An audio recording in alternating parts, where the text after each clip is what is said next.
Olá, minhas irmãs, olá, meus irmãos. Estamos aqui de volta para darmos continuidade ao estudo do livro Palavras de Vida Eterna. Hoje nós iremos falar um pouco sobre o capítulo de número 4, intitulado Amor e Temor. Nós rogamos aos benfeitores espirituais, aos nossos amigos do plano dos espíritos, que possam nos amparar, nos intuir no sentido de que possamos transmitir uma mensagem que possa tocar os corações daqueles irmãos que estejam numa dificuldade maior, especialmente na dificuldade emocional,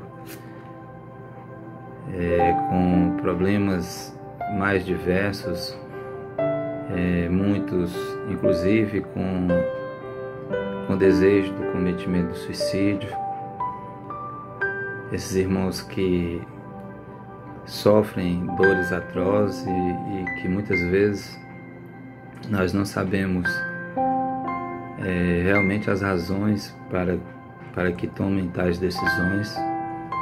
São questões muito íntimas que somente os benfeitores espirituais, somente o nosso Pai, nosso Criador, sabem.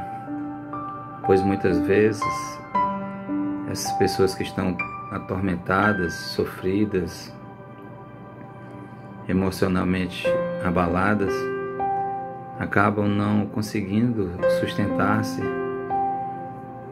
especialmente em momentos como os que estamos vivendo agora.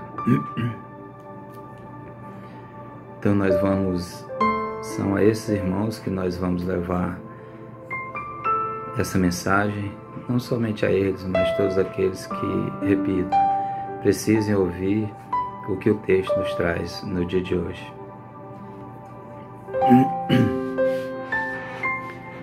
Amor e temor. Essa passagem está na primeira epístola de João, no capítulo 4, versículo 18. O perfeito amor lança fora o temor. Nós fomos à Bíblia de Jerusalém para dar uma verificada nesta passagem e verificar e dar uma lida em todo o versículo para que a gente tenha uma compreensão maior sobre essa passagem. Na verdade, nessa carta, em uma das partes dessa epístola de João, ele nos faz um convite às fontes da caridade e da fé. E nesse quesito, o versículo 18, ele nos fala o seguinte: não há temor no amor. Ao contrário, o perfeito amor lança fora o temor, porque o temor implica castigo, e o que teme não chegou à perfeição do amor. Nós percebemos aqui que o temor é algo que nos afasta da verdade, né? Algo que nos afasta do amor. O temor, ele nos traz grandes problemas, grandes dificuldades, porque é como se a esperança desaparecesse das nossas vidas. É como se nós desistíssemos de aguardar algo melhor no dia que virá, nos dias que virão. Por isso, a nossa lembrança, num primeiro momento, a todos esses irmãos que estão nessa condição de desequilíbrio emocional e com o intento de cometer o ato do suicídio. Nesse convite de João à caridade e à fé, nesse quesito aqui, voltado mais à caridade, que nós pensemos fortemente nessa prática do amor, nesse amor sublime que vem de Deus e que o Cristo nos apresentou de maneira tão brilhante. Em seguida, meus queridos, nós vamos passar para a mensagem do próprio Emmanuel, a interpretação dele sobre esse texto evangélico, sobre esse versículo. Então ele nos diz: para que nossa alma se expanda sem receio, através das realizações que o Senhor nos confia, não basta o imperfeito amor, que estipula salários de gratidão, ou que se isola na estufa do carinho particular, reclamando o entendimento alheio. Então, quando nós estamos abraçados com esse amor imperfeito, nós somos levados a isso. Essas realizações imperfeitas, né, nós exigimos aquilo que nós fazemos, entendemos que fazemos como caridade pelo próximo, só que ao mesmo tempo nós exigimos do outro reconhecimento. Nós exigimos daqueles a quem a gente estende a mão de alguma forma, mesmo que com orgulho. Esses irmãos, esses que estão estendendo a mão, por vezes exigem do outro reconhecimento, exigem do outro a gratidão. Nessa relação de nós com o nosso próximo, é muito comum que isso aconteça. Lamentavelmente, isso ainda é muito comum entre todos nós. Aqueles que em muitas ocasiões possuem recursos financeiros em mais abundância, quando ofertam algo em prol dos mais necessitados, em prol dos seus irmãos em Cristo que estejam passando por dificuldades mais amplas do que as suas, propagam aos quatro ventos o bem, o suposto bem que estão praticando.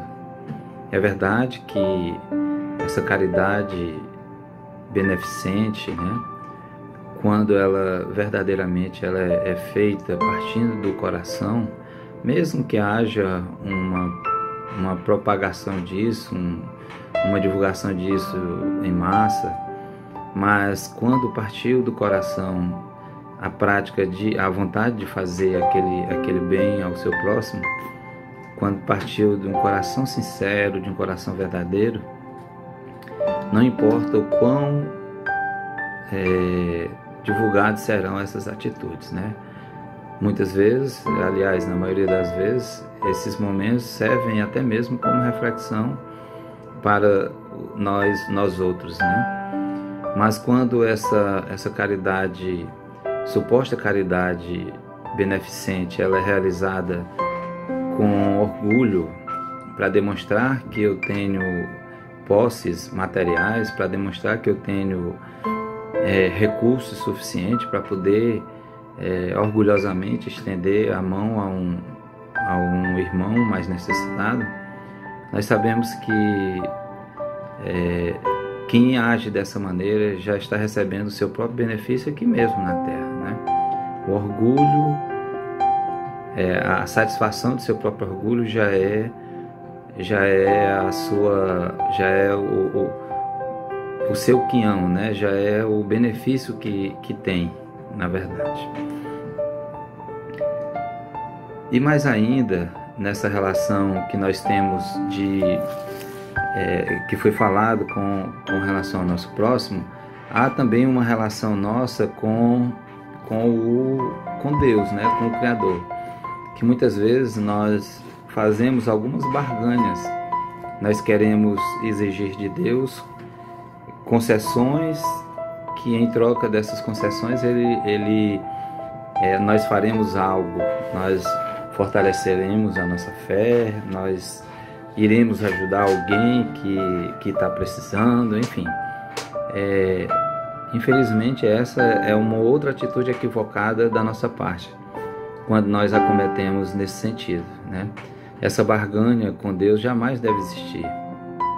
Muito ao contrário, nós devemos praticar todo o bem que pudermos, praticar a caridade benevolente, né? E na medida que isso ocorre e começa a se expressar de nós, vindo do mais íntimo do nosso ser, o Criador, ele reconhece isso, ele percebe dessa forma. E a partir disso nós tudo mais será acrescido, tudo mais será acrescentado naquilo que nós necessitarmos para a nossa existência aqui na Terra, né? Emmanuel, então, no parágrafo seguinte, ele já faz o contraponto para o primeiro parágrafo, né? Ele nos diz o seguinte: é necessário rendamos culto ao perfeito amor que tudo ilumina e a todos se estende sem distinção. Então, quando nós rendemos esse culto ao Todo-Poderoso, ao Criador, a Deus, né, ao nosso Pai, esse amor que vem dele é um amor que entra em todos os lares, é um amor que está em todos os seres, é um amor que abrange a todos nós. Ele não faz distinção, ele não escolhe A, B ou C. Nós é que infelizmente não conseguimos compreender todo esse amor que vem dele, toda essa bondade que vem de Deus. E diante das nossas vaidades, diante de nossas mazelas morais, a gente não consegue ter essa percepção, a gente não consegue ter esse entendimento, né? A nossa mente não se abre para compreender esse verdadeiro amor que Deus transmite para todos nós. Já no terceiro parágrafo, Emmanuel traz novamente uma citação, traz novamente um outro exemplo de imperfeito amor. Ele diz o seguinte: o imperfeito amor, procurando o gozo próprio no concurso dos outros, é quase sempre o egoísmo em disfarce brilhante, buscando a si mesmo nas almas afins para atormentá-las sob múltiplas formas de temor, quais sejam a exigência e o ciúme, a crueldade e o desespero, acabando ele próprio no inferno da amargura e da frustração. Então é o que nós dissemos, quando nós agimos de uma forma que nós exigimos do outro um reconhecimento por qualquer ato nosso, nós estaremos, ao contrário da prática de uma caridade, nós estaremos, na verdade, alimentando esse orgulho que ainda é em nós, né? E à medida que se torna mais forte, porque existem déspotas, existem, infelizmente, irmãos nossos que agem com crueldade perante outros que são mais fracos, reconhecidamente mais fracos, no sentido da aquisição de bens materiais, né, que são muito mais necessitados do pão do que propriamente do pão material, são muito mais necessitados do pão material do que propriamente do pão espiritual. Esses irmãos mais pobres, né, vamos dizer assim, mais carentes. Já os chamados poderosos da terra, né, que exibem todo o seu poderio, que é temporário, né, e que cessará com o túmulo, se não cessar muito antes, inclusive. Infelizmente, essas pessoas, que isso nós estamos tratando aqui, não fazendo julgamento a quem quer que seja, mas apenas esclarecendo que atitudes desse tipo só nos trazem novas mazelas, só nos trazem doenças do corpo, só nos trazem muitos males que fazem com que a gente sofra ainda mais do que necessariamente nós deveríamos sofrer, né, entre aspas, para corrigir as nossas falhas de épocas pretéritas, né? Então, quando há esse orgulho forte dentro de nós, ao invés de nós verdadeiramente sermos úteis ao nosso próximo, nós divulgamos, na verdade, o temor, o terror, né? Nós exigimos do outro aquilo que o outro não pode nos oferecer. Isso é muito comum nas relações entre duas pessoas que têm uma relação conjugal de alguma forma, qualquer que seja o seu modelo, e que tem nessa raiz a questão do ciúme. O ciúme, a gente sabe que em medidas, eu acredito que em qualquer dose o ciúme é uma coisa doentia. Mas quando ele se nos apresenta em doses muito maiores, significa que nós estaremos entregando aos nossos desejos mais vis, né? A satisfação das nossas vontades, que isso nada mais é do que a satisfação do nosso próprio orgulho. E isso nós vivemos de forma constante. São muitos os exemplos de feminicídio em decorrência disso, né? Desse ciúme doentio em que as pessoas acham que têm a posse do outro, quando na verdade nós não temos posse nem mesmo do nosso corpo, né? Do nosso corpo físico. Então todos nós que vivemos nessa condição, nós acabamos atraindo para nós mesmos um inferno de amargura, como Emmanuel nos fala, um inferno de amargura e de frustração. E realmente isso é recorrente na nossa sociedade de hoje, né? Durante todas as eras, durante todas as épocas, nós temos diversos exemplos nesse sentido, de um orgulho que maltrata, né? de uma exigência que a gente faz em relação ao nosso próximo, pelo simples fato de a gente ter oferecido uma migalha a ele, a gente quer o reconhecimento disso a todo custo. Quanto orgulho ainda, quanta infantilidade da nossa parte, quando nós agimos dessa forma, né? Já no próximo parágrafo, Emmanuel traz mais uma vez o contraponto do que foi dito no anterior. O perfeito amor, contudo, compreende que o Pai Celeste traçou caminhos infinitos para a evolução e aprimoramento das almas, que a felicidade não é a mesma para todos e que amar significa entender e ajudar, abençoar e sustentar sempre os corações queridos, no degrau de luta que lhes é próprio. Essa é a caridade benevolente, né? Quando nós realmente amamos aquilo que nós fazemos, seja na nossa atividade profissional, nós temos como ajudar, em qualquer circunstância, ajudar alguém que depende daquilo que nós exercemos, daquele papel que nós exercemos na sociedade. Então, não faltam oportunidades para que nós exerçamos esse perfeito amor, né? É claro que quando a gente fala aqui de perfeito amor, nós não chegamos a essa condição, mas nós precisamos nos espelhar nisso. Se nós formos nos espelhar nos maus exemplos, jamais nós chegaremos a uma condição mais elevada de um amor realmente caridoso, dessa caridade benevolente, né? Então, à medida que a gente vai reconhecendo isso, a nossa mente ela vai ampliando os nossos conhecimentos.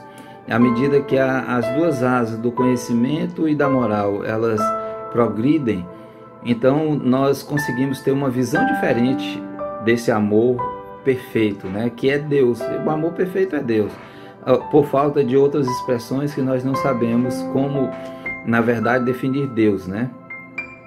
Como tem a primeira questão do Livro dos Espíritos, em que Kardec questiona aos Espíritos que é Deus, né?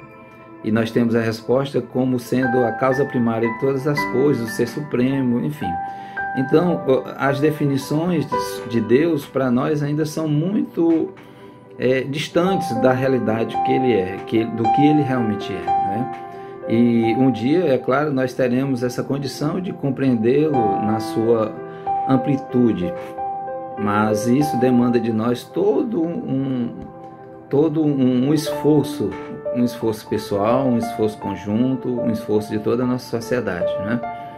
E aí um dia nós alcançaremos o degrau último que nos levará a ter essa consciência amplificada do que seja o Criador. Já partindo para o final da nossa explanação de hoje, no parágrafo 5º, mais uma vez ele traz as nossas falhas, né, enquanto o amor imperfeito. Para que te libertes assim das algemas do medo, não basta te acolhas no anseio de ser ardentemente querido e auxiliado pelos outros, segundo as disposições do amor imperfeito. Voltamos mais uma vez à nossa vaidade, né, de querermos achar que nós vamos conseguir o afeto de todas as pessoas que cruzam nossos caminhos. Isso é uma vaidade absurda que a gente ainda alimenta dentro de nós, né? Falta reconhecer que nós não temos capacidade nenhuma para poder conseguir atrair o bem-querer, conseguir ter o reconhecimento de todas as pessoas que estão no nosso caminho. E isso nada mais é do que alimentar uma vaidade tola, né? Alimentar uma vaidade infantil, porque à medida que a gente busca isso de forma incessante, né? A gente busca sucesso, busca poder, busca riqueza, busca poder sobre outras pessoas, não somente poder financeiro, material, mas poder sobre outras pessoas, e achar e exigir deles o carinho e o afeto que nós tanto necessitamos. Na verdade, isso é uma declaração que nós fazemos da nossa imperfeição e da nossa necessidade de afeto. Só que nós não sabemos ainda como conquistar isso, porque todo afeto, todo carinho que recebemos, ele é fruto de uma conquista. Quando ele é verdadeiro e quando ele é sincero, ele é fruto de conquistas. E essas conquistas, elas vêm mediante os nossos atos, as nossas atitudes. Não pode ser na base da força, porque sendo assim, não teria razão nenhuma. Não é assim que funciona. Não foi esse o exemplo que Jesus nos trouxe. Muito pelo contrário. A gente pode ter como exemplo o próprio Cristo, que não foi reconhecido na época em que aqui esteve, que o levaram à cruz infamante, que o maltrataram, que o crucificaram, né? Enfim, toda a história que nós sabemos, que não necessitamos estar repetindo aqui. Se o Cristo, que é o governador planetário, ele não conseguiu angariar o afeto, o amor, o carinho de todos, imagine nós outros que vivemos nessa imperfeição ainda longínqua de pelo menos calçar as sandálias do Cristo, né?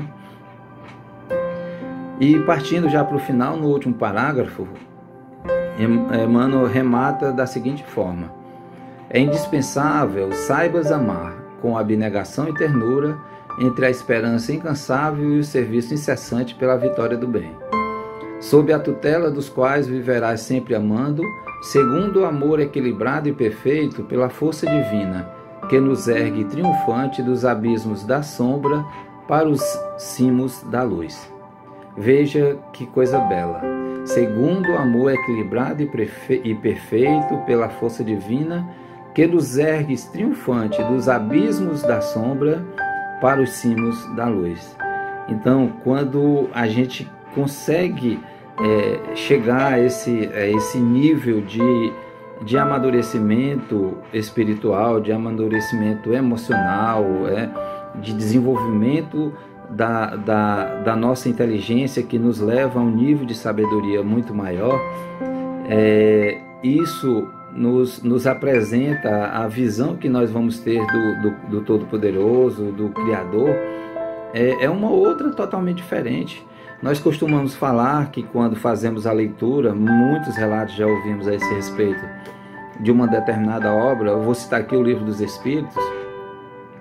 Quantos e quantos relatos de várias pessoas que dizem que já leram e releram essa obra por diversas vezes, e sempre que vão fazer uma nova leitura, tem uma compreensão diferente, seja num ponto ou em outro. Isso é uma grande verdade, porque o conhecimento ele amplifica, né? À medida que a gente vai seguindo esses passos que o mestre nos deixou como exemplo, a gente vai adquirindo esse conhecimento, a gente vai amplificando esse conhecimento, e moralmente nós vamos evoluindo, né? Então, com essa evolução moral, a gente tem cada vez mais a assistência dos espíritos superiores. Cada vez mais a nossa mente se abre para que essas influências positivas elas cheguem até nós. E com o nosso esforço, com o nosso trabalho, com a nossa busca por essa prática do bem, por praticar a caridade benevolente, nós vamos conseguir chegar a um nível evolutivo bem mais aceitável, né? A gente terá aproveitado esse momento que estamos vivendo no atual processo encarnatório, de sobrepormos a todo esse drama que a humanidade está vivendo de uma maneira totalmente equilibrada, de modo que a gente veja e reconheça em Deus o Criador de tudo e que a vida é infinita. Nós somos imortais. Então, esse momento que estamos vivendo, a gente tem que percebê-lo como uma oportunidade de progresso, como uma oportunidade de desenvolvimento. E cada vez mais nós precisamos olhar para o outro como verdadeiros irmãos. Nós precisamos olhar para o outro como aqueles que, porventura, que certamente são muitos que pensam diferente de nós, que têm ideias diferentes, que têm ideologias diferentes, nós devemos respeitá-los, né? Mas infelizmente nós não temos maturidade ainda suficiente para respeitar a opinião do outro. A gente quer que o outro seja pense tal qual nós desejamos que eles pensem. E isso é um erro que nós cometemos. E a gente acaba entrando em disputas, em querelas, em brigas, em discussões, trazendo para a gente sentimentos tão ruins que nos afetam a alma, que nos afetam o coração.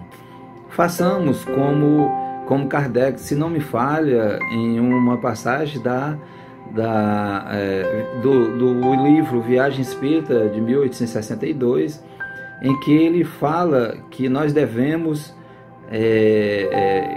nessa relação em sociedade, de opiniões diversas, de teorias diversas, nós podemos sim discutir, mas jamais disputar. A discussão, quando é respeitosa, quando é sensata, ela nos serve para que a gente evolua, para que a gente progrida. Mas se ela partir para a disputa, para eu querer me sobrepor ao outro, aí já é uma razão de sofrimento, é uma razão doentia, né? E não nos trará absolutamente nada de proveito. Então, meus queridos, minhas queridas, nós encerramos por hoje a nossa leitura do capítulo 4, que nós pensemos bem nessa mensagem grandiosa que Emmanuel nos traz, que o amor, ele supera tudo, o medo, o temor, as nossas próprias fraquezas, né?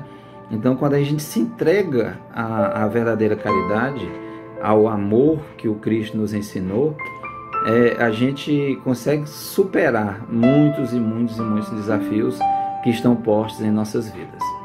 Fiquem todos com a presença do nosso Mestre Jesus, e eu peço a cada um, e nas suas orações, lembrem dos nossos irmãos suicidas, lembrem de todos aqueles que estão vivendo as depressões do dia de hoje, dos dias atuais, porque muitos são irmãos que estão na luta aí contra esse inimigo invisível e que não estão dando conta, e estão querendo abandonar a vida, a atual existência, pelas portas do suicídio. Lembremos deles com carinho, com afeto e com muito amor em nossos corações. Que Deus nos abençoe hoje e sempre.